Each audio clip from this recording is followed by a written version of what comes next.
Je sais qu'aujourd'hui, on voit beaucoup sur les médias français des belles histoires, des enfants de 8 ans, 10 ans aller sur des plateaux, dire que la gestation pour autrui, c'est magnifique. Ce qui me terrifie parce que ça reste des enfants qui ne peuvent pas aller à l'encontre de leurs parents, hein, 8 ans, 10 ans, 12 ans, 13 ans, 14 ans, 15 ans. Je suis consciente de ces histoires, je sais qu'elles existent, qu'elles sont peut-être belles, mais il faut, je pense, aujourd'hui se rappeler que la gestation pour autrui, à la base, et non éthique. Donc, c'est pas parce que les belles histoires existent que ça rend la pratique plus éthique. Voilà. Ce qui m'a bluffé, moi, c'est qu'il a parlé du fait scientifique. C'est je sais jamais le dire, c'est le microchimérisme. Voilà, c'est bon, je vais y arriver. Le microchimérisme.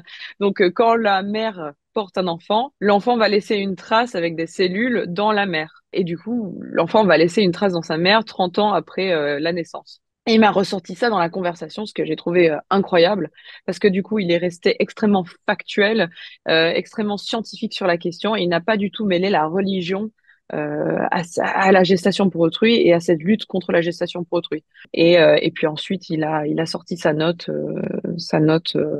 le 8 avril, je crois que c'était, hein, sur justement la gestation pour autrui et la nécessité de l'abolir universellement. À l'époque, je le dis souvent, les esclaves, on avait été des esclaves extrêmement bien nourris, bien logés, euh, ils étaient peut-être très heureux, mais ça ne rend pas l'esclavagisme plus beau.